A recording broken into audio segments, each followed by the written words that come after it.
Hola y bienvenidos a esta nueva sesión de Mentoría Académica.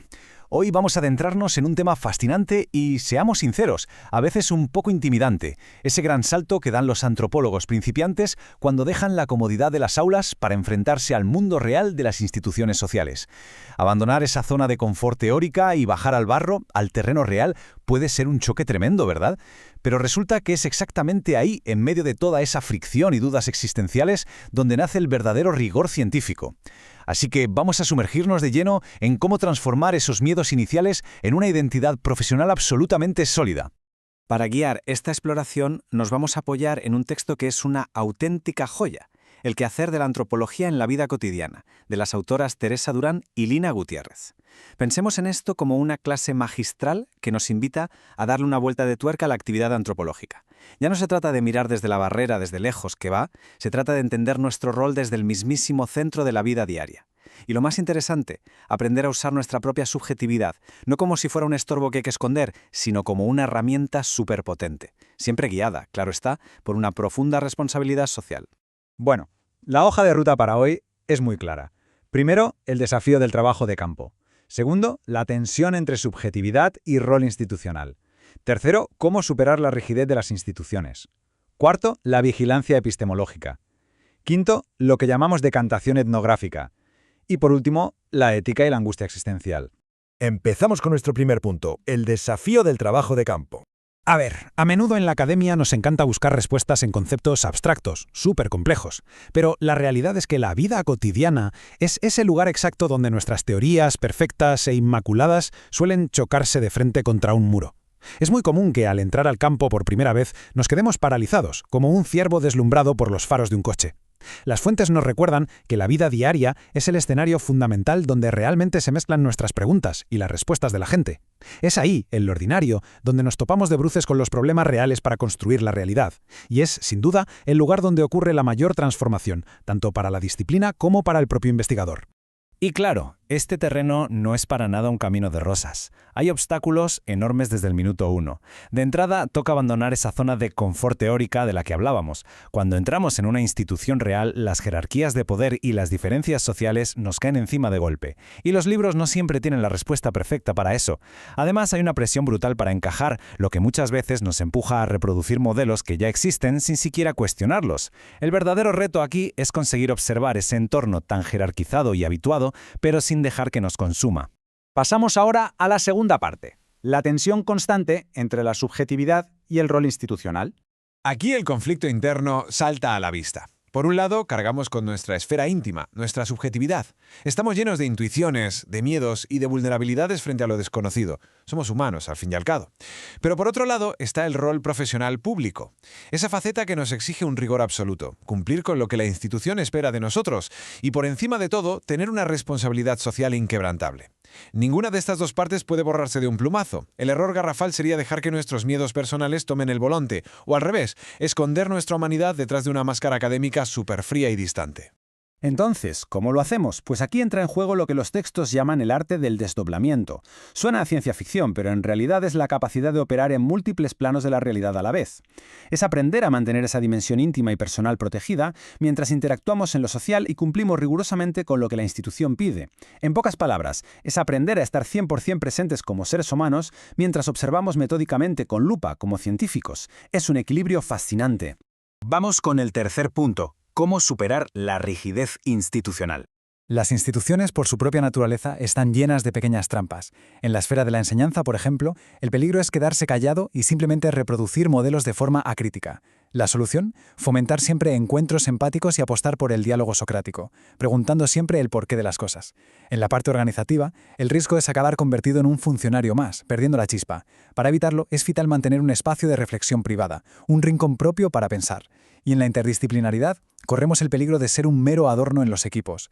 La clave científica aquí es convertirnos en ese puente indispensable que facilita la comunicación real entre lógicas muy distintas. Fijaos en esta maravilla de cita de Albert Einstein, que rescata nuestras fuentes. Él decía que el especialista es siempre un ser escindido, y tenía toda la razón. Einstein entendía perfectamente que para lograr avances que de verdad sirvan a la gente, la mente científica necesita equilibrar dos cosas: una conexión social profunda, muy compasiva, y al mismo tiempo una distancia empírica necesaria. Es estar dentro del grupo humano, pero manteniendo la mirada analítica para poder estudiarlo. Nos adentramos en el cuarto apartado, la vigilancia epistemológica. Ojo, porque la vigilancia epistemológica no es solo palabrería abstracta. Es literalmente un manual de supervivencia para el trabajo de campo. Consiste en 4 pasos clave. Primero, hay que ser implacable reconociendo nuestros propios sesgos. Todos los tenemos. Segundo, separar lo puramente íntimo de la experiencia social. Tercero, no dar absolutamente nada por sentado. Cada pequeña percepción cotidiana tiene que pasar por nuestro filtro crítico. Y el cuarto, que probablemente sea el más difícil, ser capaces de transformar ese dolor o conflicto que sentimos al ver realidades duras en una creatividad analítica potente. Pero para hacer todo esto tenemos que lanzar una advertencia muy seria. Cuidado con la vanidad intelectual. Las fuentes nos recuerdan casos de teóricos brillantísimos que acaban fracasando porque no saben interactuar con sus compañeros. La verdadera vigilancia epistemológica nos exige, ante todo, sublimar el ego. Significa poner el propósito colectivo por encima de nuestro afán de protagonismo, evitando que nuestro trabajo se convierta en un escaparate para lucirnos. Tenemos que aceptar el tremendo riesgo ético que supone intervenir, aunque sea solo observando, en la vida de otras personas. Llegamos al quinto punto, la decantación etnográfica.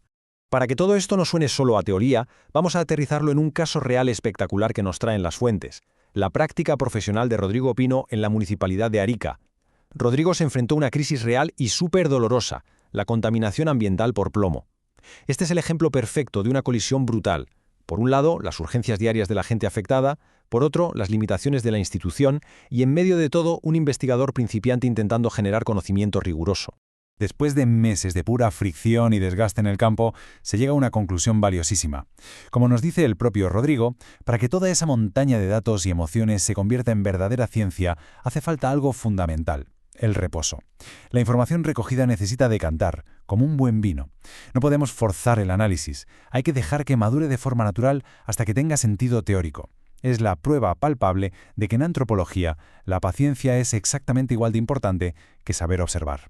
Y así llegamos a nuestro último gran bloque, la ética y la angustia existencial.